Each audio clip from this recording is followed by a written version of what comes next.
오늘은 사기꾼들에 대해서 이야기를 해볼까 해요. 저희가 이제 뭐 상담을 이렇게 진행을 해보면은 일부 피해자분들께서는 내가 사기를 당한 사실을 믿지를 못해요. 제가 봤을 때는 사기를 당했다는 사실 자체를 인지를 했으니까 상담을 온 거잖아요. 근데 사기 당하셨어요 이야기를 하면은 오히려 되게 사기꾼을 보호해요.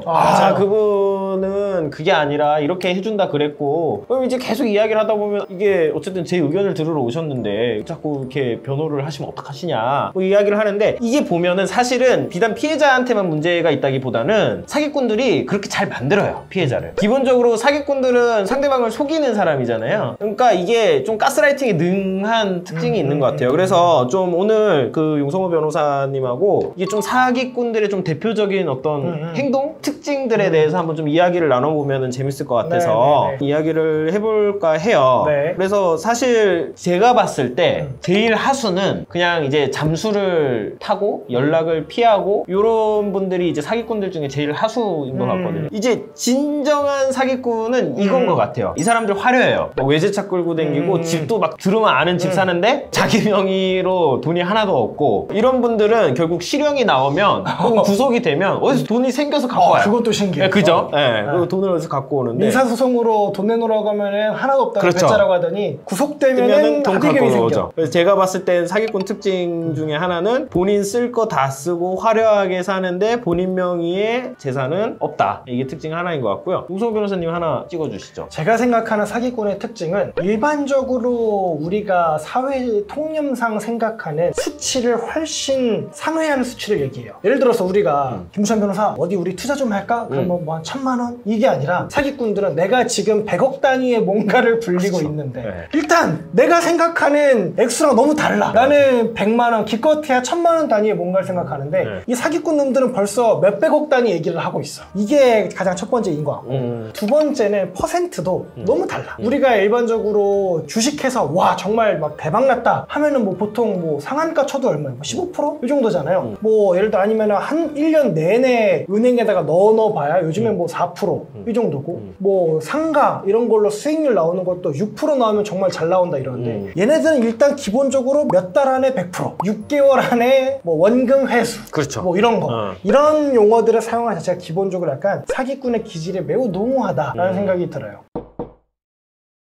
저는 좀 한 가지 특징을 좀 얘기를 하자면은 사기꾼들이 화를 잘 내요. 돈 달라 그러면은 화를 내요. 기본적으로 돈을 못 주면은 내가 미안해 하는 게 많잖아요. 아 죄송합니다 사장님, 이 좀 사정해서 좀 한 번만 좀 이렇게 그 유예를 좀 해주세요. 이게 이런 자세가 돼야 되는데, 사기꾼들은 그런 식으로 자꾸 나 닥달하면은 돈 못 줘? 이게 기본 좀 스탠스예요. 날 못 믿는 거야? 그렇죠. 이런 사람들도 있고. 그래서 특이해요.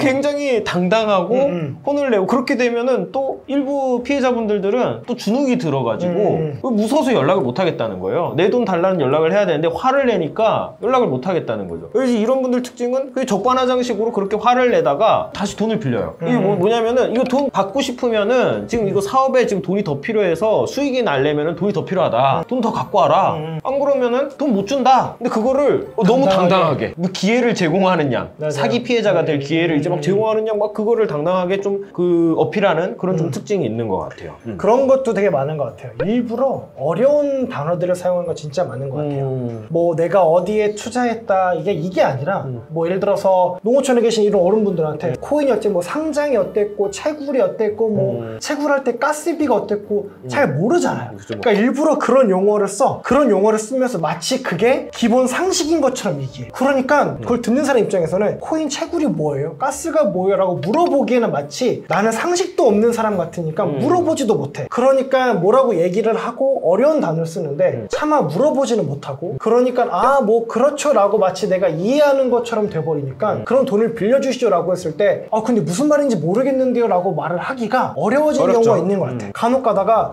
내가 잘 이해를 못하겠다라고 하면은 원래 일반인들은 잘 이해 못한다, 전문가여서 나는 잘 안다, 이런 것들을 되게 많이 써가지고 나는 전문가고 당신은 전문가가 아니고 그래서 당신 당신은 잘 이해하지 못하고 약간 이렇게 구도를 만들어가는 경향들이 있는 것 같아요. 그래서 이런 분들은 이제 나중에 사기 피해자로 이제 오셔가지고 고소장 쓰잖아요. 그러면은 변호사로서 너무 난감해. 왜냐면은 사기라는 게 기본적으로 속아야 되는데 속으려면은 내가 이해를 해야 되잖아. 이해를 못했어. 그 왜 돈을 빌려주셨어요? 뭐 그 돈 갖고 뭐 한대요? 아유 나도 몰라. 뭐 코인 뭐 가스 채굴 어쩌고 하는데 뭐 된대. 돈을 된대. 줬어. 이게 속은 게 아니야. 그러니까 약간 사기죄를 고소장을 작성한 게 있어서 되게 애매해지는 그런 경향들이 있어요. 그래서 그 사기꾼의 특징 중 하나가 되게 어려운 말을 사용한다. 나는 많이 한다. 당신은 모른다. 나를 믿어라. 이걸로 딱 가게 되는 것 같아요.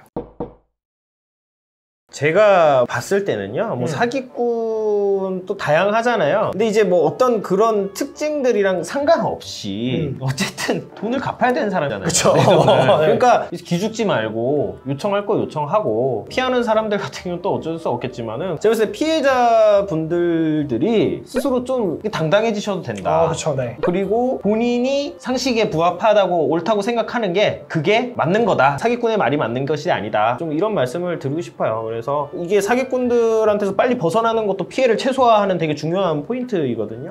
저 그런 사건도 있었어요. 일반인이 들으면 뭘 그런 거에 속아 싶을 건데 돈을 한 2억인가 피해를 봤어요. 근데 이 사기꾼이 뭐라고 사기를 쳤냐면 내 삼촌이 전두환 시절에 안기부 이런 데서 일을 했다. 근데 전두환 비자금이 지금 한 2조 정도가 어디에 묶여 있는데 이게 세상에 나오면은 다 추징되고 안 되니까 요거를 이제 가져와야 된다. 근데 요게 어디 묶여 있는데 요걸 해제하려면 1억 정도가 필요하다. 1억 정도, 2조 그렇지. 해제하는데. 그렇지. 그러니까 아까 말했잖아요. 이게 사회통념상 생각하기 어려운 액수. 우리는 뭐 보통 100만 원, 1000만 원대 있는데 걔는 조 단위에서 놀아. 그래서 1억을 빌려주면은 내가 해제해서 2조를 받아와가지고 이제 뭐 10억 정도로 돌려주겠다.